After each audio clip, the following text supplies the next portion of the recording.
سرور کہوں کہ مالکو مولا کہوں تجھے، باغ خلیل کا گلے زیبا کہوں تجھے، باغ خلیل کا گلے زیبا کہوں تجھے۔ الحمدللہ رب العالمین والصلاة والسلام علی سید الانبیاء والمرسلین، اما بعد فاعوذ باللہ من الشیطان الرجیم، بسم اللہ الرحمن الرحیم۔ الصلاة والسلام علیک یا رسول اللہ وعلی آلک واصحابک یا حبیب اللہ، الصلاة والسلام علیک یا نبی اللہ وعلی آلک واصحابک یا نور اللہ۔ محترم ناظرین کرام، ہمارا پروگرام ہے شان محمدی، قصیدہ محمدیہ امام بوصیری رحمۃ اللہ تعالیٰ علیہ کا ایک قصیدہ ہے، اور اس قصیدے میں 29 اشعار ہیں، اور ہم لے کر آ رہے ہیں ہر سلسلے میں ایک شعر اور اس کی تشریح۔ آج جو شعر ہے، چوتھا شعر، امام بوصیری رحمۃ اللہ تعالیٰ علیہ بارگاہ رسالت میں عرض کرتے ہیں: محمد ثابت المیثاق حافظہ، محمد ثابت المیثاق حافظہ، محمد طیب الاخلاق والشیم۔ یعنی نبی اکرم علیہ السلام حضرت محمد مصطفیٰ صلی اللہ علیہ وسلم، آپ کا ایک وصف یہ ہے کہ آپ معاہدوں کی پابندی کرنے والے ہیں، ان کی محافظت کرنے والے ہیں۔ محمد طیب الاخلاق والشیم، اور یہ محبوب علیہ السلام وہ ہستی ہیں کہ جن کے اخلاق پاکیزہ ہیں، جن کی جو تخلیق ہے اس انداز پر ہوئی ہے کہ اس کے اندر کوئی عیب نہیں پایا جاتا۔ اللہ اکبر۔ امام بوصیری رحمۃ اللہ تعالیٰ علیہ بھی کیا خوب ہیں، اپنے اس قصیدے میں ہر مصرعے کو لفظ محمد سے شروع کرتے ہیں، اور پھر رسول اکرم صلی اللہ علیہ وسلم کی تعریف و توصیف بیان کرتے ہیں۔ اللہ اکبر۔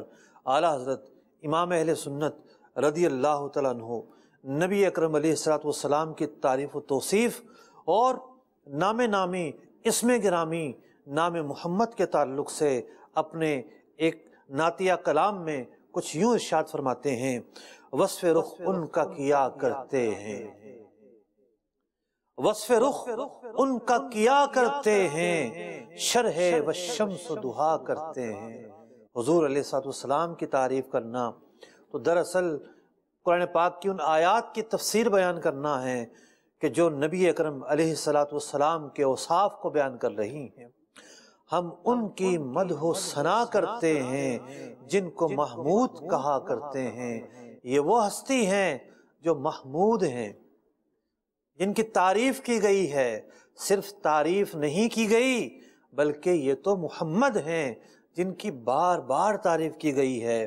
فرماتے ہیں: تو ہے خورشید رسالت پیارے، چھپ گئے تیری ضیاء میں تارے، انبیاء اور ہیں سب ماہ پارے۔ یعنی وہ ستاروں کے مانند ہیں، جب سورج نکلتا ہے تو ستارے چھپ جاتے ہیں۔ تو ہے خورشید رسالت پیارے، چھپ گئے تیری ضیاء میں تارے، انبیاء اور ہیں سب ماہ پارے، تجھ سے ہی نور لیا کرتے ہیں۔ جس کے جلوے سے احد ہے تاباں، معدن نور ہے اس کا داماں، ہم بھی اس چاند پہ ہو کر قرباں، دل سنگی کی جلا کرتے ہیں۔ اور نبی اکرم علیہ السلام کا نام نامی، اسم گرامی اللہ اکبر جب ہمارے لبوں پر آتا ہے تو کیا احساسات ہوتے ہیں۔ ان احساسات کو اپنے شعر میں امام اہل سنت رضی اللہ تعالیٰ عنہ کچھ یوں بیان کرتے ہیں: لب پہ آتا ہے جب نام جناب، لب پہ آتا ہے جب نام جناب، منہ میں گھل جاتا ہے شہد نایاب، منہ میں گھل جاتا ہے شہد نایاب، وجد میں ہو کے ہم اے جاں بے تاب اپنے لب چوم لیا کرتے ہیں۔ اللہ اکبر، کیا نام ہے کہ جب بھی لیا جاتا ہے ہونٹ ملتے ہیں اور ایک ہونٹ دوسرے سے مس ہو کر گویا کہ اس نام کو چوم رہا ہوتا ہے۔ نام نامی اسم گرامی کی برکتیں لیے ہوئے یہ قصیدہ محمدیہ ہم سن رہے ہیں، اس کی شرح سن رہے ہیں۔ امام بوصیری رحمۃ اللہ تعالی علیہ بارگاہ رسالت میں عرض گزار ہوتے ہیں کہ یہ وہ نبی ہیں محمد ثابت المیثاق حافظہ، تو ثابت کہتے ہیں جو پایا جائے، زوال کی یہ ضد ہے، یعنی جس کا وجود ہو، اور میثاق کہتے ہیں اس عہد کو کہ جو یمین سے موقد ہوتا ہو۔ تو حضرات انبیاء علیہ السلام سے اللہ تعالیٰ نے ایک عہد لیا، اور وہ عہد بڑے ہی مختلف الفاظوں کے ساتھ موقت تھا، یا تو وہ عہد مراد ہے یا پھر اس سے عام معاہدے مراد ہیں جو نبی اکرم علیہ السلام نے کسی سے کیے ہوں، اور ان کو پورا کرنا آپ علیہ السلام کے اوصاف میں ایک نمایاں خوبی ہے۔ حافظہ کا مطلب ہے کہ آپ ان کی حفاظت کرتے ہیں، انہیں توڑتے نہیں ہیں۔ طیب، دوسرے شعر میں کہا گیا کہ محمد طیب الاخلاق والشیمی، طیب کہتے ہیں اس چیز کو کہ حواس یا نفس جس سے لذت حاصل کرے، ما تستلذہ الحواس او النفس، اور جس کے اندر کوئی عیب نہ پایا جاتا ہو، کوئی کراہت نہ آتی ہو، کوئی شناعت جس میں نہ پائی جاتی ہو۔ تو چونکہ نبی اکرم علیہ السلام وہ ہستی ہیں کہ آپ ظاہری طور پر بھی عیب سے پاک ہیں، باطنی طور پر بھی عیب سے پاک ہیں۔ آپ کے اوصاف میں نہ کوئی عیب پایا جاتا ہے، نہ ہی آپ کی تخلیق میں کوئی عیب پایا جاتا ہے۔ اسی لیے امام بوصیری نے کہا محمد طیب الاخلاق والشیمی، آپ اخلاق کے اعتبار سے، پیدائشی خلقت کے اعتبار سے طیب ہی طیب ہیں۔ آپ کے ہر پہلو میں پاکیزگی ہی پاکیزگی ہے، جہاں گندگی، جہاں عیب، جہاں کراہیت، جہاں شناعت کا کوئی گزر نہیں، بلکہ کوئی تصور ہی نہیں ہے۔ تو نبی اکرم علیہ السلام کا ایک وصف، ایک صفاتی نام ثابت المیثاق ہے، یہ صاحب المیثاق ہے۔ اب میثاق کے دو رخ ہیں۔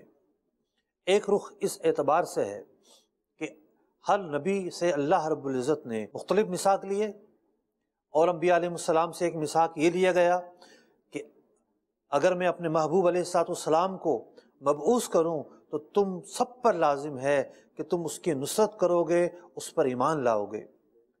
اور علی الاطلاق ہر نبی علیہ السلام سے ایک اور عہد لیا گیا کہ ہر نبی علیہ السلام اس بات کا پابند ہے کہ اللہ تبارک و تعالیٰ کے جو احکامات ہیں وہ بندوں تک پہنچا دے۔ پیغمبر، نبی یا رسول اللہ اور بندوں کے درمیان واسطہ ہوتا ہے۔ علماء کلام نے اپنی کتابوں کے اندر ایک عقیدہ بیان کیا کہ کوئی شخص اگر یہ سمجھتا ہے کہ اللہ کے کسی رسول نے تقیہ کیا یا خوف کی وجہ سے کوئی حکم، اللہ کا کوئی فرمان، اللہ کا کوئی پیغام بندوں تک نہیں پہنچایا، ایسا شخص دائرہ اسلام سے خارج ہے۔ یہ یقین، اذعان اور عقیدہ رکھنا ضروری ہے کہ ہر نبی نے تمام کے تمام احکام بندوں تک پہنچا دیے ہیں، کیونکہ اللہ رب العزت نے ہر نبی سے یہ میثاق لیا ہوا ہے کہ وہ اللہ تعالیٰ کے جو پیغامات ہیں، احکامات ہیں، وہ بندوں تک ضرور پہنچائیں گے۔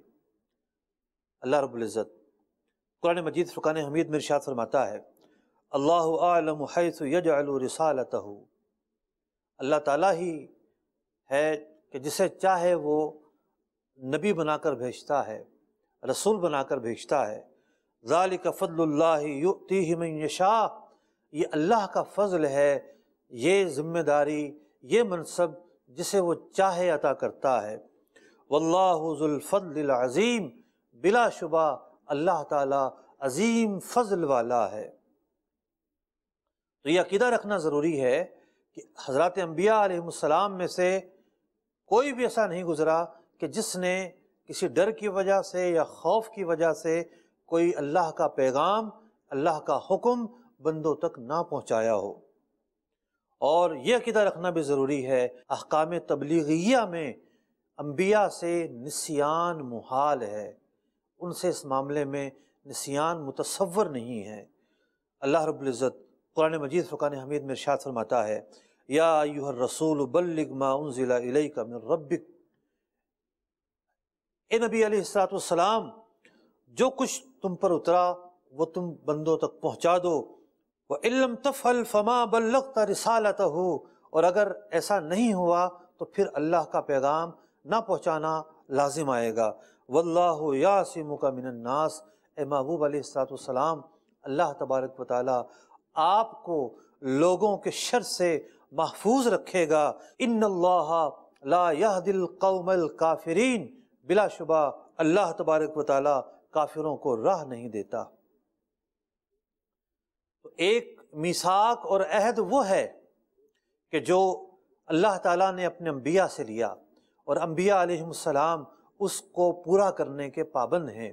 نبی اکرم علیہ السلام حجۃ الوداع کے موقع پر آپ خطبہ ارشاد فرماتے ہیں، ایک تاریخی خطبہ آپ نے دیا، ایک وہ خطبہ کہ جو حقوق انسانیت کا عظیم چارٹرڈ ہے، وہ خطبہ جس کے اندر آپ علیہ السلام نے لوگوں کو تہذیب سکھائی، نظام دیا، لوگوں کو اطوار سکھائے، لوگوں کو بنیادی باتوں کی تعلیم دی۔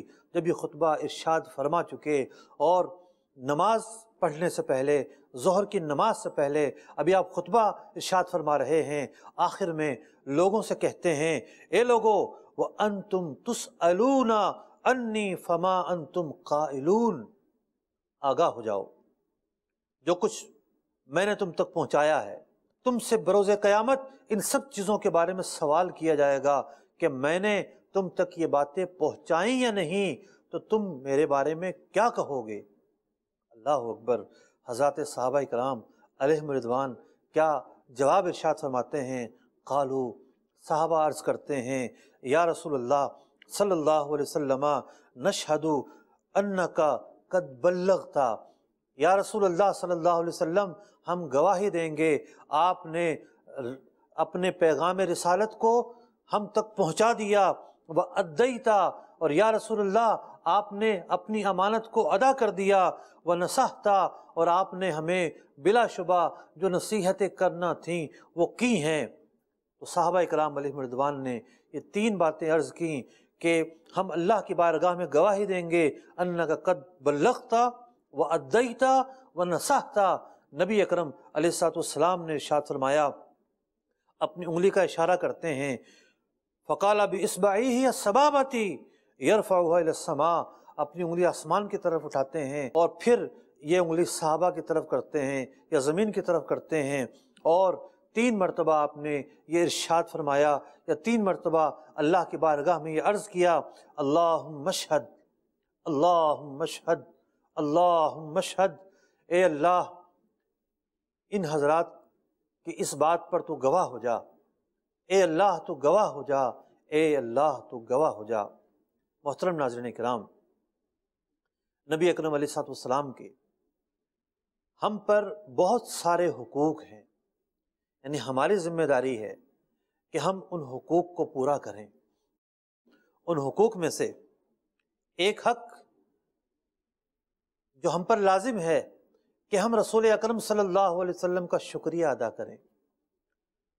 کتب حج و زیارہ کے اندر اور اذکار کی کتب کے اندر علماء نے پورے الفاظ بیان کیے ہیں کہ جب کوئی زائر بارگاہ رسالت میں حاضر ہوتا ہے، درود و سلام عرض کرتا ہے، تو اس کے ساتھ ساتھ وہ اپنے پیارے محبوب علیہ السلام کی بارگاہ میں پہنچ کر آپ کا شکریہ کن الفاظ کے ساتھ ادا کرے۔ امام نووی رحمۃ اللہ تعالی علیہ کتاب الاذکار کے اندر یہ لکھتے ہیں کہ جب زائر بارگاہ رسالت میں پہنچے تو عرض گزار ہو، السلام علیکہ یا رسول اللہ، السلام علیکہ یا خیرۃ اللہ من خلقہ، السلام علیکہ یا حبیب اللہ، السلام علیکہ یا سید المرسلین و خاتم النبیین، السلام علیکہ وعلی آلکہ واصحابکہ واہل بیتکہ وعلی النبیین وسائر الصالحین۔ اس کے بعد یوں کہے، اشہد یا رسول اللہ، میں گواہی دیتا ہوں، انکا بلغت الرسالہ، آپ نے پیغام رسالت ہم تک پہنچا دیا، ادیت الامانہ، رب تعالیٰ کی طرف سے جو احکامات ملے، جو امانتیں ملیں وہ ہمارے سپرد کر دی، ونصحت الامہ، یا رسول اللہ آپ نے اس امت مسلمہ کو نصیحت بھی کی، ایک عظیم نظام دے کر تہذیب عطا کی، تمدن عطا کیا، انسانیت عطا کی، وَنَصَحْتَ الْأُمَّةَ فَجَزَاكَ اللَّهُ أَنَّا أَفْضَلَ مَا جَزَا رَسُولًا عَنْ أُمَّتِهِ۔ اور اللہ تعالیٰ اپنے رسولوں کو، انبیاء کو اس پیغام پہنچانے پر، اس عظیم فریضے کی ادائیگی پر جو جزا دیا کرتا ہے، ہم دعا گو ہیں اس سے بڑھ کر جزا اللہ تبارک و تعالیٰ آپ کو عطا کرے۔ محترم ناظرین کرام، دیکھا آپ نے، ہمیں یہ بھی پتہ چلا کہ ہم پر یہ بھی لازم ہے کہ ہم اپنے محبوب علیہ السلام کا شکریہ ادا کریں۔ کن الفاظوں سے ادا کریں؟ صحابہ کرام علیہ مردوان نے جن الفاظوں سے ادا کیا، یہ الفاظ سب سے بہتر ہیں، اور انہی الفاظ کی پیروی میں حضرات علماء کرام نے یہی الفاظ نقل کیے کہ بارگاہ رسالت میں بندہ یوں عرض گزار ہو کہ یا رسول اللہ صلی اللہ تعالیٰ علیہ وسلم، انکا بلغت الرسالہ، ادیت الامانہ، نصحت الامہ، اور یوں عرض گزار ہو فجزاک اللہ عنا افضل ما جزا رسولا عن امتہ۔ نبی اکرم علیہ السلام کہ صاحب میثاق ہونے کی بات ہو رہی ہے۔ میثاق کا ایک پہلو یہ تھا کہ حضور اکرم علیہ السلام کا میثاق جو اللہ تعالیٰ کے ساتھ ہے، آپ نے وہ میثاق پورا کیا، امانت ہم تک پہنچائی، نصیحت ہم تک پہنچائی، پیغام رسالت ہم تک پہنچایا۔ اور میثاق کی ایک دوسری قسم ہے، وہ یہ ہے کہ نبی اکرم علیہ السلام بندوں سے میثاق کے معاملے میں کوئی کوتاہی نہیں برتتے، جو میثاق کرتے ہیں، جو معاہدہ کرتے ہیں، اس پر پورا اترتے ہیں۔ حضور علیہ السلام وہ نہیں ہیں کہ جو کہہ رہے ہوں، زبان سے جو ادا کر رہے ہوں، دل میں اس کا خلاف پایا جائے۔ کہ جو بدعہدی ہوتی ہے اس کی ایک بنیاد یہ ہوتی ہے کہ بندہ لوگوں کو دکھانے کے لیے، بچت کے لیے، وقتی طور پر گزارا کرنے کے لیے کوئی بات طے کر لیتا ہے اور دل میں یہ ہوتا ہے کہ نہیں کرنی۔ نبی اکرم علیہ السلام کی شان یہ ہے کہ جو آپ زبان سے کہہ رہے ہوتے ہیں، آپ کے دل میں بھی وہی ہوتا ہے۔ ایسا نہیں ہوتا کہ جو زبان سے کہہ رہے ہوں، دل میں اس کا خلاف پایا جائے۔ جو فتح مکہ ہوتا ہے، لوگوں کو عام معافی دے دی جاتی ہے، لیکن 4 افراد ایسے تھے جنہیں معافی نہیں دی جاتی اور ان کے قتل کا حکم دیا جاتا ہے۔ ان میں سے ایک اکرمہ بن ابو جہل ہے، دوسرا عبداللہ بن خطل ہے، تیسرا مغیث بن سبابہ ہے، اور چوتھا عبداللہ بن سعد ہے۔ عبداللہ بن خطل خانہ کعبہ کے غلاف سے لپٹا ہوا تھا، صحابہ اکرام وہاں پہنچے اور اسے وہاں قتل کیا۔ ابو جہل کا لڑکا اکرمہ سمندر کے راستے فرار ہونے کی کوشش کی، کشتی میں بیٹھا، سمندر کے راستے آگے چلا کہ طوفان نے گھیر لیا۔ اللہ اکبر، کشتی والے کہنے لگے کہ تم اللہ تعالیٰ کو پکارو جس کے سوا کوئی معبود نہیں ہے، کیونکہ اس طوفان سے تمہارے معبود تو تمہیں نکال نہیں سکتے۔ وہ گھبرا گیا، پریشان ہو گیا کہ موت سر پلا کھڑی ہے۔ اسی اسنا میں کہنے لگا کہ اگر میں بچ جاتا ہوں تو میں بلا شبہ محمد عربی صلی اللہ علیہ وسلم کے ہاتھوں پر جا کر اسلام قبول کر لوں گا۔ بچ جاتا ہے، ایمان کی توفیق ملتی ہے، اور ابو جہل کا یہ لڑکا مسلمان ہو جاتا ہے۔ اب بچا تیسرا آدمی مخیث بن سبابہ بازار میں مل گیا، صحابہ اکرام علیہم رضوان نے اسے وہاں قتل کر دیا۔ اور چوتھا جو آدمی تھا اس کا نام تھا عبداللہ بن سعد بن ابی سرح۔ حضرت عثمان غنی رضی اللہ تعالیٰ عنہ بارگاہ رسالت میں لے آتے ہیں، اور وہ آ کے آپ کے ہاتھ پر بیعت کرنا چاہتا ہے۔ نبی اکرم علیہ الصلوۃ والسلام 3 دفعہ بیعت سے اجتناب کرتے ہیں، بیعت نہیں فرماتے۔ 3 دفعہ آپ کی طرف سے ممانعت کے باوجود وہ مصر رہتا ہے بیعت کرنے پر، تو نبی اکرم علیہ الصلوۃ والسلام اسے بیعت فرما لیتے ہیں۔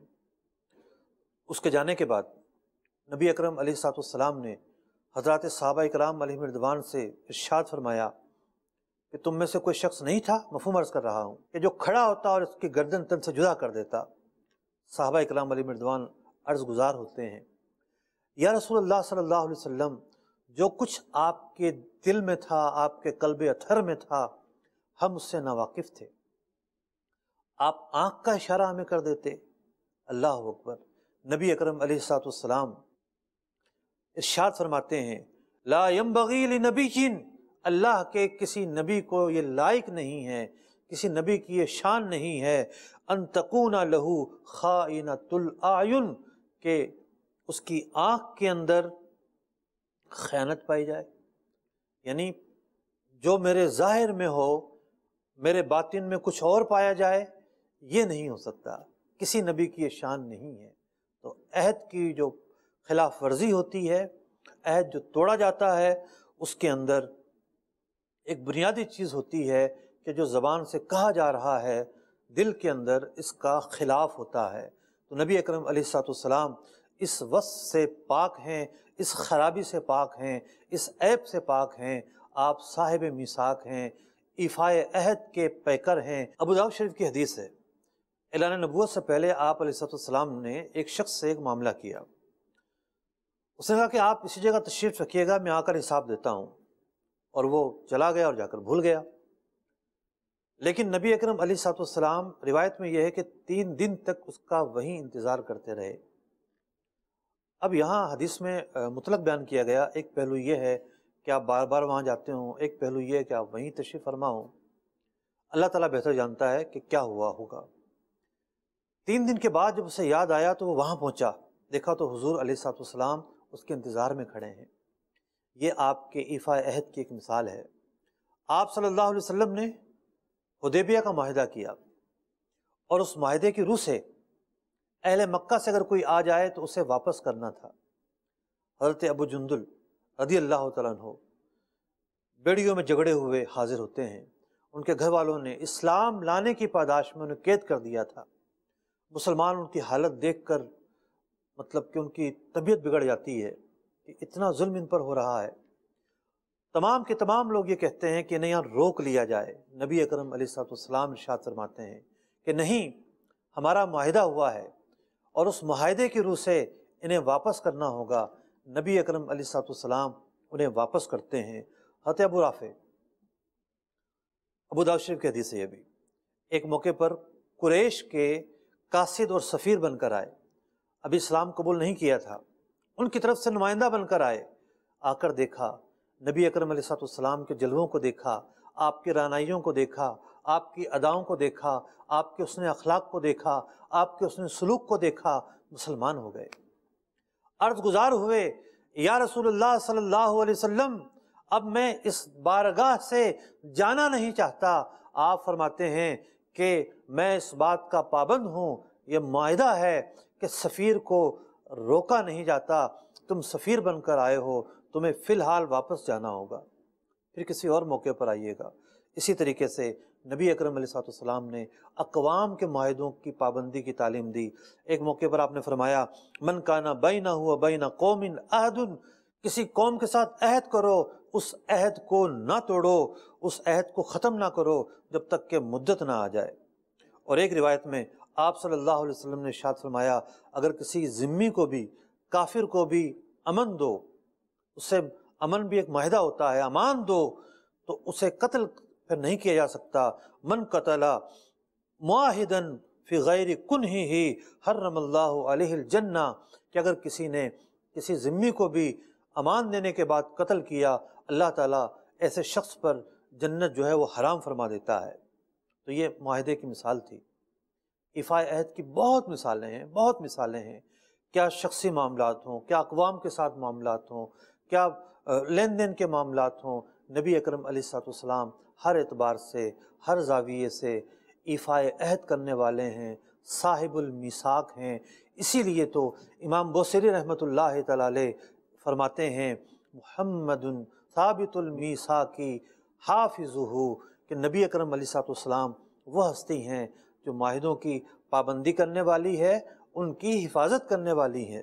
اگلے مصرے میں امام بوصیری رحمۃ اللہ تعالی علیہ بیان کرتے ہیں محمد طیب الاخلاق والشیم، حضور علیہ الصلوۃ والسلام تو وہ ہستی ہیں کہ جن کے اخلاق کے اندر، عادات و اطوار کے اندر، اعمال کے اندر پاکیزگی ہی پاکیزگی پائی جاتی ہے۔ وجہ یہ ہے کہ آپ کی جو خلقت ہے، تخلیق ہے، وہ کامل و اتم ہے، اور اس جسم سے جسے کامل طور پر بنایا گیا، اچھی عادتیں ہی ظاہر ہوں گی، اچھے اطوار ہی ظاہر ہوں گے، اچھے اعمال ہی ظاہر ہوں گے۔ لہٰذا آپ کا وصف یہ ہے کہ آپ طیب الاخلاق ہیں۔ طیب ہونا بھی آپ کی صفت ہے، صاحب اخلاق ہونا بھی آپ کی صفت ہے۔ آپ علیہ الصلوۃ والسلام کے اخلاق کی کیا بات ہے؟ اعلیٰ حضرت امام اہل سنت امام احمد رضا خان علیہ رحمۃ الرحمن اپنے کلام میں ارشاد فرماتے ہیں تیرے خلق کو حق نے عظیم کہا۔ قرآن پاک نے آپ کے اخلاق کو عظیم کہا، تیرے خلق کو حق نے عظیم کہا، تیری خلق کو حق نے جمیل کیا۔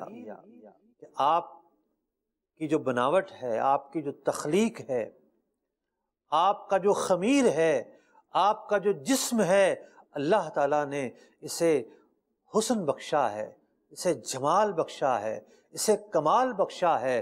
آپ کے اخلاق بھی اعلیٰ، آپ کا جسم بھی اعلیٰ، آپ کا حسن بھی اعلیٰ، معنوی طور پر بھی آپ اعلیٰ، جسمانی طور پر بھی آپ اعلیٰ۔ تو فرماتے ہیں تیرے خلق کو حق نے عظیم کہا، تیری خلق کو حق نے جمیل کیا، کوئی تجھ سا ہوا ہے نہ ہوگا شہا، تیرے خالق حسن و ادا کی قسم۔ تعریف جب آپ کی جائے تو تعریف آپ کے خالق کی ہوتی ہے، آپ کے بنانے والے کی ہوتی ہے۔ اصل کمال تو بنانے والے کا ہے۔ اللہ اکبر۔ عرض گزار ہوتے ہیں کوئی تجھسا ہوا نہ ہوگا شہا، آپ جیسا کوئی کیسے ہو سکتا ہے جب اللہ تعالیٰ نے آپ جیسا کسی کو پیدا ہی نہیں کیا ہے۔ آپ کی ادا اللہ کی دی ہوئی، آپ کی تخلیق اللہ کی ہوئی، تو تیرے خالق کے حسن و ادا کی قسم۔ اعلیٰ حضرت امام اہل سنت فتاوی رضویہ شریف میں بیان کرتے ہیں جتنے بھی انبیاء اور مرسلین آئے، اللہ تبارک و تعالیٰ نے انہیں جو صفات عطا کی، 11 صفات ایسی ہیں کہ ہر نبی کے اندر کامل طور پر پائی گئی۔ فرماتے ہیں نمبر 1 حلم، نمبر 2 صبر، نمبر 3 تواضع، نمبر 4 رفق اور لینت یعنی نرمی، نمبر 5 رحمت، نمبر 6 شجاعت، نمبر 7 جود و سخاوت، نمبر 8 عفو اور معافی، نمبر 9 استغنا اور قناعت، نمبر 10 جمال عدل، نمبر 11 کمال عقل۔ امام اہل سنت فرماتے ہیں کہ یہ ضروری ہے کہ انبیاء کو ادائے امانت، ابلاغ رسالت کے لیے کن کن باتوں کی حاجت ہوتی ہے، یہ وہ 11 باتیں ہیں جن کی حاجت ہوتی ہے۔ یہ 11 باتیں تمام کے تمام انبیاء میں پائی جاتی ہیں۔ ارے یہ 11 کے 11 اوصاف جب سارے کے سارے انبیاء میں پائے گئے تو نبی اکرم علیہ الصلوۃ والسلام میں یہ اوصاف کس درجے کے پائے گئے ہوں گے، کس شان کے پائے گئے ہوں گے۔ اس لیے کہ حضور تو وہ ہستی ہیں کہ فرمایا بعثت لأتمم مکارم الاخلاق، کہ مجھے تو بھیجا گیا ہے کہ جو اخلاق کا باب ہے، عمدہ اوصاف کا باب ہے، خصال حمیدہ کا جو چیپٹر ہے، میں تو اس چیپٹر کو، اس عبارت کو، اس بلڈنگ کو مکمل کرنے آیا ہوں۔ جب تکمیل ہی نبی اکرم علیہ الصلوۃ والسلام کے ہاتھوں ہو تو آپ کے اندر پائے جانے والے ان اوصاف کی عمدگی، خوبی، کمال، برتری اور حسن کا کیا عالم ہوگا۔ اور کمال کیوں نہ ہو، حسن کیوں نہ ہو، بلندی کیوں نہ ہو، جب اللہ رب العزت ارشاد فرما رہا ہے اِنَّكَ لَعَلَىٰ خُلُقٍ عَظِيمٍ، اے محبوب علیہ الصلوۃ والسلام آپ اخلاق کی اعلیٰ ترین بلندیوں پر فائز ہیں۔ حضرت عائشہ رضی اللہ تعالیٰ عنہ سے پوچھا کسی نے کہ حضور علیہ الصلوۃ والسلام کے اخلاق کیسے تھے، تو فرماتی ہیں کہ تم نے قرآن نہیں پڑھا؟ قرآن حضور علیہ الصلوۃ والسلام کے اخلاق کی ایک مثال ہے۔ اس کے کئی معنی ہیں۔ ایک معنی یہ ہے کہ حضور علیہ الصلوۃ والسلام کہ عفو و درگزر، آپ کا رحمت للعالمین ہونا، آپ کے صبر، آپ کی جو اور اوصاف ہیں، اس کا تذکرہ جا بجا قرآن پاک میں مذکور ہے۔ اور بعض ائمہ نے، بعض اہل سیر نے، بعض امت مسلمہ کے بڑے بڑے مشاہیر علماء نے ایک نقطہ یہ بیان کیا کہ جس طریقے سے قرآن جب کوئی پڑھتا ہے تو معانی کا سمندر ہے، الفاظ کا دریا ہے، نہ ختم ہونے والے مطالب اور مفاہیم کا ایک بحر زخار ہے، اسی طریقے سے نبی اکرم علیہ الصلوۃ والسلام کی اخلاق کا جو باب ہے اتنا وسیع ہے، اتنا وسیع ہے کہ قرآن پاک کے جلووں میں سے، قرآن پاک کے مفاہیم اور مطالب میں سے یہ ایک بڑا وسیع باب ہے۔ اللہ اکبر۔ کسی بھی شخص کے اندر کمال کا پایا جانا اس کی خوبیوں کو اجاگر کرتا ہے، لیکن حضرات انبیاء علیہ السلام کے اندر کمال پایا جانا ضروری ہے، اس لیے کہ اللہ تبارک و تعالیٰ انہیں معجزات کے ساتھ بھیجتا ہے۔ وہ اپنے معجزات کے ذریعے لوگوں کو بتاتے ہیں کہ ہم حق پر ہیں، ہم سچے ہیں۔ کسی بھی کمال کی کیا پہچان ہوتی ہے؟ امام ماوردی رحمۃ اللہ تعالی علیہ اپنی کتاب اعلام النبوہ 20ویں باب کے اندر لکھتے ہیں کہ کمال کا پایا جانا کب صادق آتا ہے۔ فرماتے ہیں کہ جب کسی آدمی کے اندر 4 طرح کی باتیں پائی جاتی ہیں تو پھر یہ کہا جاتا ہے کہ اس کے اندر کمال پایا گیا ہے۔ یہ نہیں ہوتا کہ ایک آدمی ایک طرف تو سخی ہے اور جو سخا کے دریا بہاتا ہے، دوسری طرف گالیاں دیتا ہے، یا دوسری طرف وہ ظلم کرتا ہے، یا دوسری طرف اس کے اندر اور عیب پائے جاتے ہیں۔ نہیں، با کمال شخصیت وہی ہوتی ہے جو ہر زاویے سے، ہر پہلو سے با کمال ہو۔ اور ہر پہلو سے دیکھنے کے لیے کیا چیزیں ضروری ہیں؟ فرمایا ایک یہ کہ اس کی جو جسمانی ساخت ہے اس کے اندر اعلیٰ درجے کا کمال پایا جائے، یعنی اس کا رنگ روپ، جسمانی ساخت، اس کا قد، اس کی جسامت، اس کے خد و خال با کمال ہوں۔ دوسری یہ کہ اس کے اندر کمال اخلاق پایا جائے۔ تیسرا یہ کہ اس کے کلام کے اندر، اس کی باتوں کے اندر خوشبو آئے، اس کے کلام کے اندر عمدہ اوصاف پائے جائیں، جو اوصاف کسی بھی کلام کو با کمال بناتے ہیں۔ اور چوتھی یہ کہ اس کے اندر اعمال صالحہ پائے جائیں۔ پھر امام ماوردی رحمۃ اللہ تعالی علیہ نے بڑا ہی طویل کلام کیا ہے کہ کمال خلقت جو ہے اس کی پہچان کیا ہے، اور کلام کے اندر عمدگی پائی جائے اسے پہچاننے کا طریقہ کیا ہے، کون کون سی باتیں پائی جائیں، اور اعمال صالحہ پائے جاتے ہوں اسے پہچاننے کا طریقہ کیا ہے۔ اور پھر جو اخلاق کا باب ہے جس پر ہم بات کر رہے ہیں، اس کے تعلق سے انہوں نے 6 چیزیں بیان کی کہ کوئی شخص با اخلاق ہے، اس کو دیکھنے کے لیے 6 چیزیں دیکھی جاتی ہیں۔ اور جب ہم ان 6 زاویوں سے نبی اکرم علیہ الصلوۃ والسلام کی شخصیت کو دیکھتے ہیں تو آپ ہر زاویے کے اعتبار سے، ہر وصف کے اعتبار سے اخلاق کی اعلیٰ ترین بلندیوں پر فائز ہیں۔ فرماتے ہیں آپ کے اخلاق طیبہ کی پہلی خوبی یہ ہے کہ آپ کا ذہنی رجحان، خیالات صحیح اور فراست و صداقت پر مبنی ہیں۔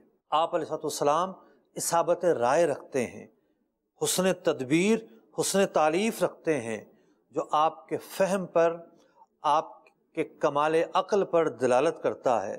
آپ نے کبھی تدبیر میں غفلت نہیں کی، کبھی سختی میں عز کو اختیار نہیں کیا۔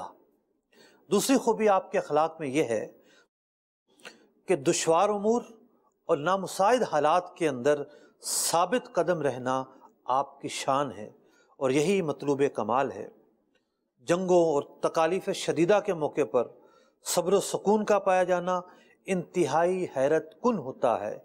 بعد مخالف کی تیز ترین آندھیوں کے باوجود آپ مطمئن رہتے، پریشانی کے کوئی آثار آپ کے اوپر ظاہر نہ ہوتے، کسی بھی مصیبت کے موقع پر پائے ثبات میں ذرا برابر بھی لغزش نہ آئی۔ قریش مکہ نے کیا کچھ آپ پر مصائب کے پہاڑ ڈھائے، لیکن آپ ثابت قدم رہے۔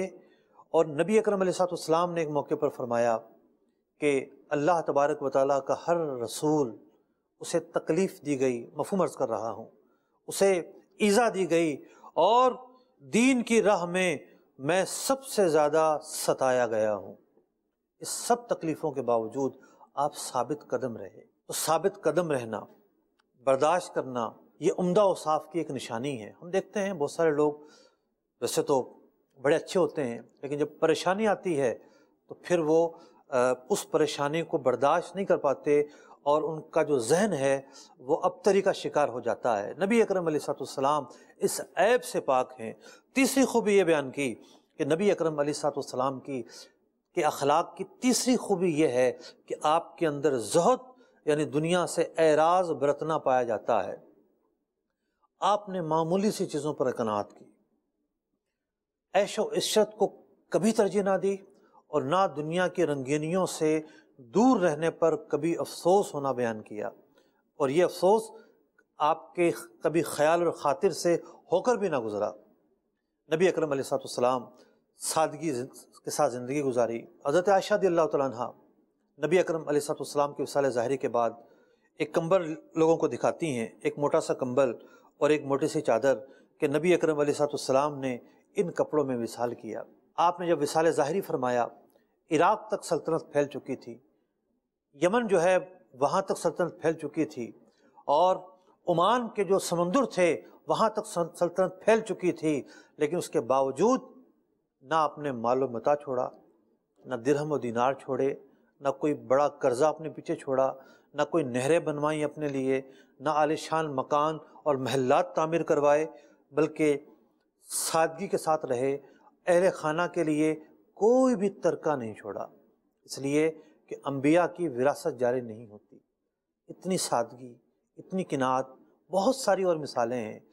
تو لوگوں کے اخلاق کو بگاڑنے والی جو ایک چیز ہوتی ہے وہ دنیا کی عیش و عشرت ہوتی ہے۔ دنیا کی رنگینیاں اچھے اچھوں کو خراب کر دیتی ہیں۔ نبی اکرم علیہ السلام کی شان تو یہ ہے، اعلیٰ ترین سادگی کے ساتھ آپ نے زندگی گزاری ہے۔ امام ماوردی رحمۃ اللہ تعالیٰ علیہ چوتھی خصلت آپ کے اخلاق کی یہ بیان کرتے ہیں کہ تواضع کے ساتھ پیش آنا، یہ آپ کی شان تھی۔ تواضع کسے کہتے ہیں؟ تواضع کہتے ہیں کہ جو اپنے سے ادنا ہیں انہیں بھی اعزاز بخشنا اور ان کی بھی تکریم کرنا، یعنی جو تکریم کے لائق ہیں انہیں تو تکریم ان کی کرنا ہی کرنا، جو ادنا ہیں ان کی بھی تکریم کرنا، یہ تواضع کہلاتا ہے۔ نبی اکرم علیہ السلام تواضع کے اعلیٰ ترین منصب پر فائز تھے۔ آپ اپنے صحابہ کرام علیہ مردوان کے ساتھ بیٹھ جاتے، مٹی پر ہی بیٹھ جاتے، ان کے ساتھ مختلف جو ہے چیزوں میں ہاتھ بٹاتے، کام کرتے۔ کسی مجلس میں بیٹھتے تو بعض اوقات تو دوسرے والے کو پتہ تک نہ ہوتا کہ میرے ساتھ کون بیٹھا ہے، اگر آپ کو نہیں پہچانتا ہوتا تو اسے پتہ تک نہ چلتا۔ ایک موقع پر کچھ صحابہ کرام علیہ مردوان آپ کے کاشان اطہر پر حاضر ہوئے، دعوت تھی ان کی۔ اب اٹھ کر کیسے جائیں، اس در کو کیسے چھوڑیں؟ نبی اکرم علیہ السلام کی شان دیکھیے، آپ یہ نہیں کہہ رہے اب چلے جاؤ، لیکن آپ پر گرا گزر رہا ہے۔ آیت مبارکہ نازل ہوتی ہے کہ جب بارگاہ رسالت میں آؤ، اس کاشانہ اقدس میں آؤ، تو جب کام ہو جائے تو پھر چلے جایا کرو، یہ نہ ہو کہ حضور علیہ السلام کو ایذا پہنچے۔ آپ کی تکریم کا عالم دیکھیے، آپ اپنے پاس آنے والوں کو کس درجہ تکریم سے نوازتے ہیں. جب تک کوئی بہت زیادہ ضروری کام نہ ہوتا آپ جو ہے سامنے والے کو یہ نہ کہتے کہ اب مجھے جانا ہے. آپ کے اخلاق کی ایک اعلیٰ مثال یہ ہے کہ آپ کے اندر تواضع اعلیٰ طریقے سے پائی جاتی ہے. آپ صلی اللہ علیہ وسلم کے اخلاق طیبہ کی 5ویں خوبی یہ ہے کہ نبی اکرم علیہ السلام کے اخلاق طیبہ کے اندر بردباری اور وقار سے کام لینا ایک نمایاں خصلت ہے. آپ صلی اللہ علیہ وسلم نے کبھی انتقام نہیں لیا، اپنا ذاتی انتقام کبھی نہیں لیا.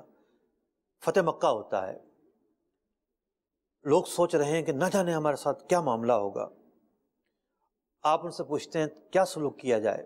لوگ کہتے ہیں کہ ہم نے جو کچھ کیا اس کے بدلے آپ بہت کچھ کر سکتے ہیں. نبی اکرم علیہ السلام نے ارشاد فرمایا لا تثریب علیکم اليوم، آج کے دن کوئی بدلہ نہیں لیا جائے گا.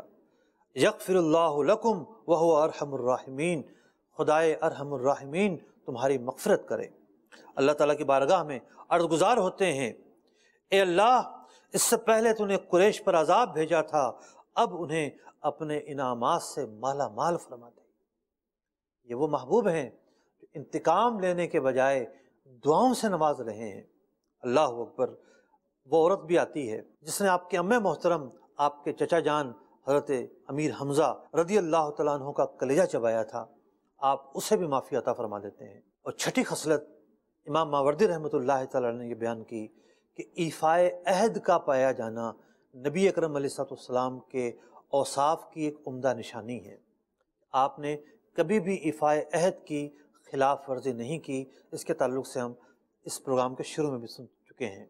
تو نبی اکرم علیہ السلام کے جو اخلاق کا باب ہے بڑا ہی وسیع ہے، بہت وسعت والا ہے.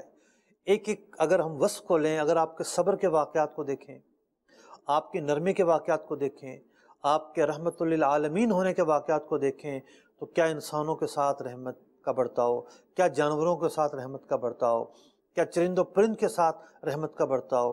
آپ کے عفو اور درگزر کو دیکھیں تو نہ جانے کتنے واقعات ہیں. تو ہم نے ان واقعات کو لینے کے بجائے خوبیوں کو دیکھا کہ کسی کے باکمال ہونے کے لیے بااخلاق ہونا ضروری ہے، اور بااخلاق ہونے کی پہچان کیا ہے، علامت کیا ہے. نبی اکرم علیہ السلام کے اندر وہ ساری کی ساری علامتیں اعلیٰ درجے کی پائی جاتی ہیں. اللہ تبارک و تعالیٰ نبی اکرم علیہ السلام کی محبت ہمارے دلوں میں قائم و دائم رکھے، ہمارا شمار حضور علیہ السلام کے شاق میں فرمائے، اور نبی اکرم علیہ السلام کے نام کا صدقہ اللہ تبارک و تعالیٰ ہمارے دین و ایمان کی حفاظت فرمائے، اور بروز محشر پیارے آقا علیہ السلام کا پڑوس ہمیں نصیب فرمائے. چھپ چھپ کے جہاں سے کہ انہیں دیکھ سکوں میں، جنت میں مجھے ایسی جگہ میرے خدا دے. آمین بجاہ النبی الامین صلی اللہ تعالی علیہ وسلم. مخلوق کو معلوم ہو کیا ان کی حقیقت، مخلوق کو معلوم ہو کیا ان کی حقیقت. رب عز و جل جانتا ہے شان محمد، رب عز و جل جانتا ہے شان محمد، رب عز و جل جانتا ہے شان محمد.